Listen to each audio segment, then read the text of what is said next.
आखिर क्या परेशानी हुई है, कैसा मसला हो गया है कि भारत के NSA national security adviser Ajay Doval साहब कनाडा जा रहे हैं कि भारत ने हरदीप सिंह निज्जर की हत्या की है कनाडा के अंदर।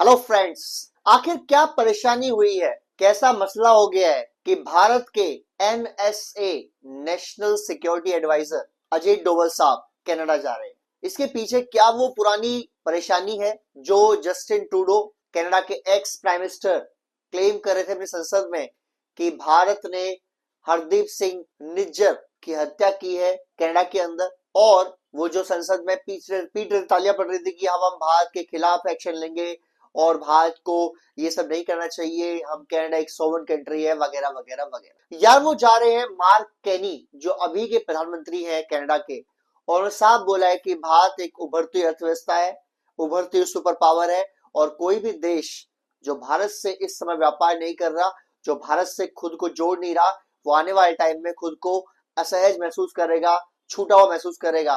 क्या उनके लिए जा रहे हैं। आज डिटेल डिस्कशन करेंगे और किस तरीके से ये आने वाले 2-3 हफ्ते 4 हफ्ते बड़े मेहरबान होने वाले हैं भारत के लोगों के लिए, भारत के लिए, और कौन कौन सी बड़ी ट्रेड डील्स होने वाली हैं इसके बारे में डिस्कशन करेंगे।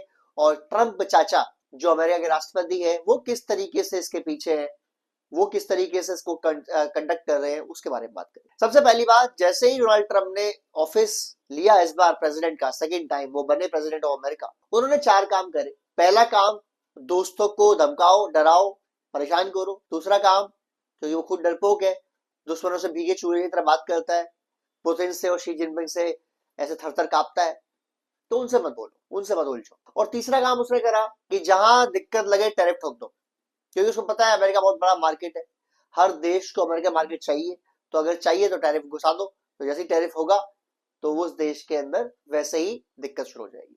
और चौथा काम जो लास्ट ईयर 2025 में कर रहा था ट्रंप, पीस पीस पीस, क्योंकि वो मांग रहा था नोबेल पीस प्राइज, अब वो कह रहा है अटैक अटैक अटैक। 3 जनवरी को शुरुआत उसने कर दी हमला करके वेनेजुएला को, अब उसने ईरान घेर रखा है, और इसराइल और अमेरिका मिलकर ईरान पर हमला अब करेंगे कि तब करेंगे, पर हमला होगा, ये कंफर्म है। और चौथा और आखिरी काम वो कर रहा है कि कोई भी बंदा आओ, डोनाल्ड ट्रंप के मुंह पर माइक लगाओ और उससे कोई भी क्वेश्चन पूछ लो, उसे पता हो ना पता हो वो आंसर देगा। इसको इतना शौक है बोलने का, इतना शौक है हाईलाइट पे रहने का। आप इसे पूछ लो कि जर्मनी में क्या हो रहा है, किसी मोहल्ले में, भारत में क्या हो रहा है किसी गली मोहल्ले में, ये आंसर दे देगा, चाहे ऐसा कुछ ना पता हो। That's how he is.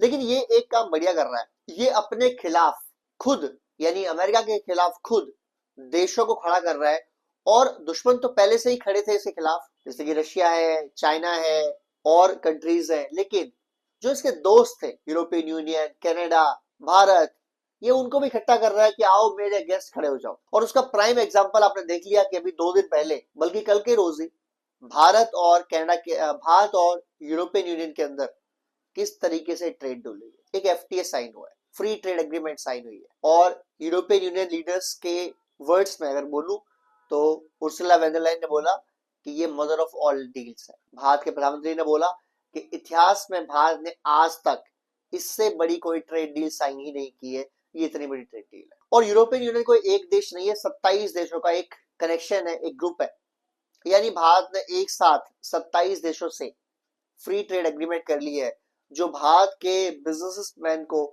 या बिजनेस को एक्सेस देता है $2 ट्रिलियन की अर्थव्यवस्थाओं में फ्री ट्रेड करने के लिए। अब आपके लिए मार्केट खुल गया, भारत के जो व्यवसायी हैं उनके लिए मार्केट खुल गया। अब उनके प्रोडक्ट में कितना दम है, उनकी प्राइसिंग में कितना दम है, इस पर डिपेंड करता है वो कितनी जल्दी मार्केट टेक ओवर करते हैं यूरोपियन यूनियन की, या कितनी जल्दी उसमें अपना शेयर इंक्रीज करते हैं।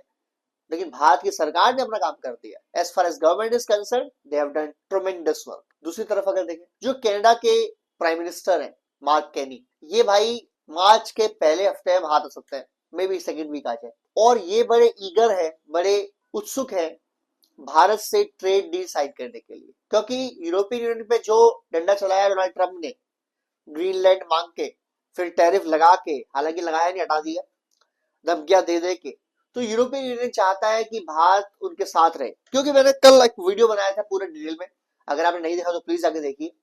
मैंने डिटेल बताया कि किस तरीके से भारत और यूरोपियन यूनियन एक दूसरे के लिए पूरक की तरह काम करते हैं। भारत और यूरोपियन यूनियन दोनों ही डेमोक्रेटिक कंट्रीज हैं, दोनों ही ह्यूमन वैल्यूज को वैल्यू देते हैं, यहाँ कोई तानाशाही नहीं है। तो चाइना और रशिया से ज्यादा अच्छा डील समझेंगे भारत के साथ बात करना जो यूरोपियन यूनियन वाले हैं। प्लस रशिया उनके एनिमीज में काउंट होता है, तो वहां वो वैसे भी डील नहीं कर सकते।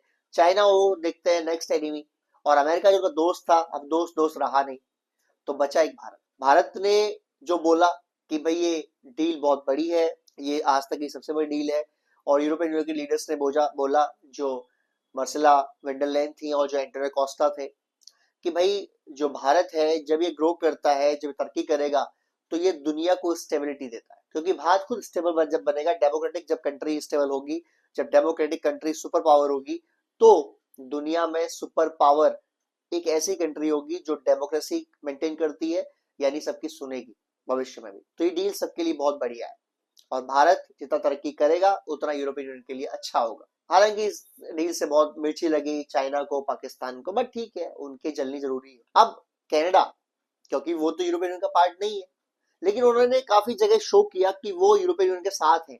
आपने गौर किया जब ग्रीनलैंड पर हमला करने की बात करी डोनाल्ड ट्रंप ने, और ग्रीनलैंड में अपनी अपनी फौजें भेजना शुरू कर दिया, जो यूरोपियन यूनियन के देश हैं जिनमें स्पेशली आइसलैंड है, डेनमार्क है। डेनमार्क तो मेनली भेजेगा ही क्योंकि उसकी तो टेरिटरी है ग्रीनलैंड।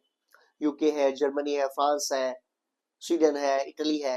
तो कनाडा ने भी अपनी फौज भेजी। अब कनाडा तो यूरोपियन यूनियन का पार्ट नहीं है, बट वो भेज रहे हैं अपनी फौज, क्योंकि वो कहते हैं हम सेम वैल्यूज को वैल्यू देते हैं।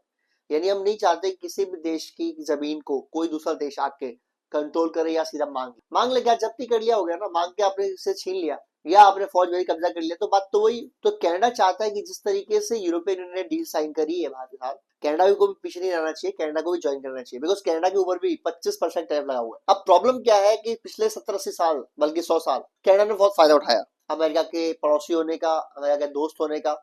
हालांकि लड़ाइयां भी लड़ी है और फायदा अमेरिका को भी बहुत हुआ है। तो सामान की फैक्ट्रीज, ऐसा बहुत कंपनीज है जिनकी आधी फैक्ट्री अमेरिका में है और आधी फैक्ट्री कनाडा में है। यानी आधा कच्चा माल यहाँ होता है, बनता है वहां पर, फिर असेंबली वापस यहाँ होती है। यानी 2-3 बार वो सामान आधा बदाम होता है। अब डोनाल्ड ट्रंप ने बोल दिया 25% टैरिफ।